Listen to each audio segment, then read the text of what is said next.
All right, so we're back, and here we are doing most valuable asset, part three. This is going to be a bit of a doozy because it's going to go right into some really unique things, and then all of a sudden we're going to get into one of my personal favorites is this next one.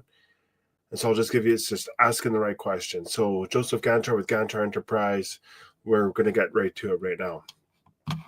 So assumption: most people do not know how to be successful. And you're like, well, what is this all about? Like, what do you mean I don't know how to be successful? Don't you just make it happen? Don't you just like kind of like have things and just it just always just goes into the flow of things? Well, no. Most try to play the luck game, and in reality, it's all about planning. It's always going to be about planning. Okay. This happens when opportunity and preparation meet. Why is that? Because if you don't see anything from a distance, you're not going to see it coming towards you. You're not going to be able to actually even value of any sort the opportunity that you're going to be even encountering. Could be 3 months, 3 days, 3 years, or 30 years from now. But if you are set in preparing and planning and understanding where everything has to go, you got to make sure that it's going to make it or break it. And when you're going to break it, it's when you're breaking through from whatever things that are holding you back are pushing you forward. And that's the preparation. So when the opportunity comes, it's like you're just waiting and waiting.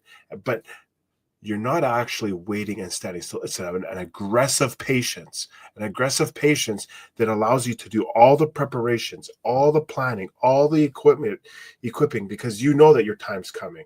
You know that that's coming. And that's when all of a sudden the opportunity comes, gives you a chance, and you just break through and explode through and know exactly what to do, when to do it, how to do it, where to do it, why to do it, and also how it all will unfold. So preparation and opportunity, that's when they meet, creates the success that you could only dream of in some cases. So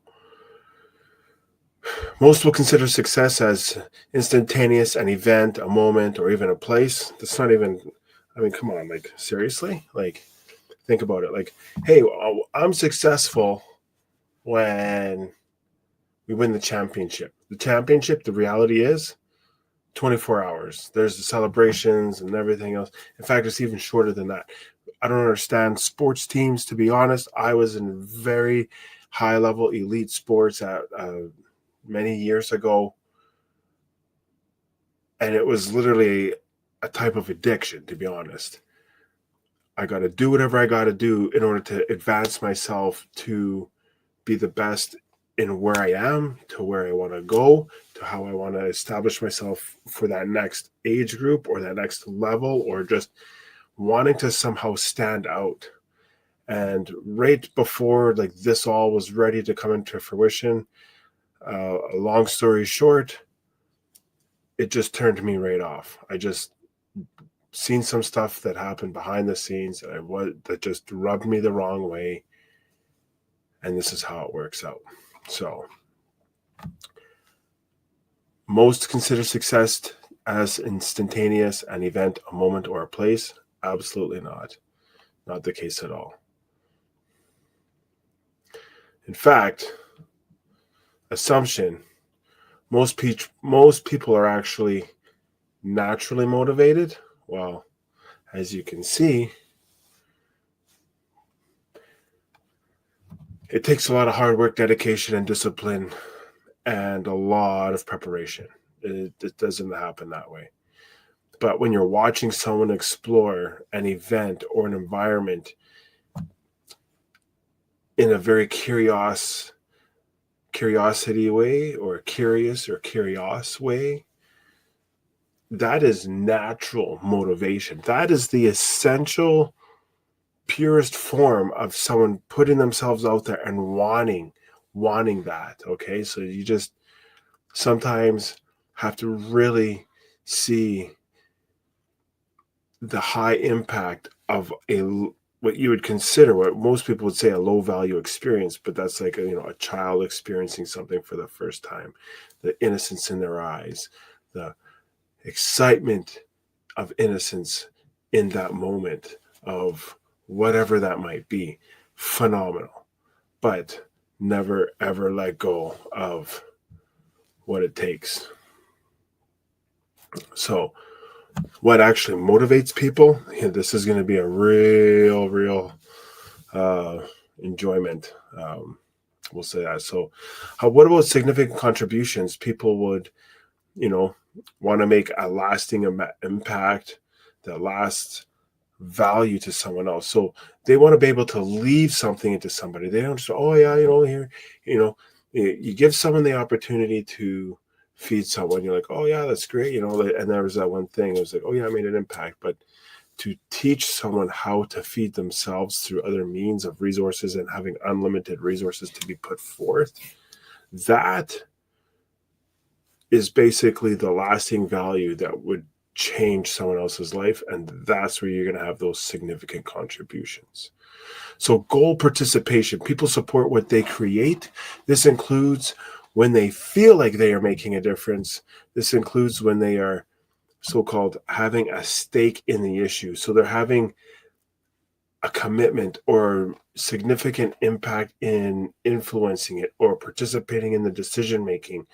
And that's how you're able to really navigate things and strive for it and just move in a real decent pace, as it just goes. Okay. The other thing is positive dissatisfaction. So when dissatisfied people are highly motivated for what you would say change, they'll make that happen immediately. So positive dissatisfaction can actually be a positive motivator because you have people that are just so fed up that they just want to immediately push a change, push certain things into a certain direction. And that's what motivates people, but hopefully it's a positive way, not, having this dissatisfaction moving people in a negative way. Okay. So recognition, people want to be noticed. They want credit for personal achievement and appreciated for their contributions. Don't ever forget the impact of giving someone else the credit for something great or something that could actually be of a great value to others. Okay, so people want to be noticed for what they actually did, and you don't want to be skewing things and potentially destroying an environment that could be very, very positively impacting. But if someone continues to, well, we're going to get into this in a little bit, but just does things in such a way where it just kills the morale and the autonomy, you're going to be in a real hurt. Okay. But what also motivates people is clear expectations. People are motivated when they are given everything that is needed to succeed. This includes the knowledge, confidence, and space to do this. So basically, if you have someone that you are absolutely confident in their competencies in understanding, they are very well capable of achieving certain things. Let them run with it in a creative manner so that they can just explode, in the sense of giving someone the opportunity for essentially basically being a cornerstone of your group, your enterprise, your company, something that probably would be a very unexpected move. If you actually give people clear expectations and allow them to actually like fully robustly move, it creates a whole nother realm of productivity. See, sometimes people think that it's great to have a large organization, big numbers, and look at this. And here's the thing, you're going to go in thinking that, yeah, I got an infantry, I got a huge army, we're going to go in and, conquer and destroy or whatever it might be. The reality is that sometimes it's actually better to have a small elite handful of people that are highly motivated, highly effective, productive, and efficient, because then they'll act as basically like Navy SEALs. And you only need 5 people to overtake sometimes a nation. And that's all what you can really ask for, is if you actually have just clear expectations. It moves mountains. So what demotivates people? This guy's head is literally,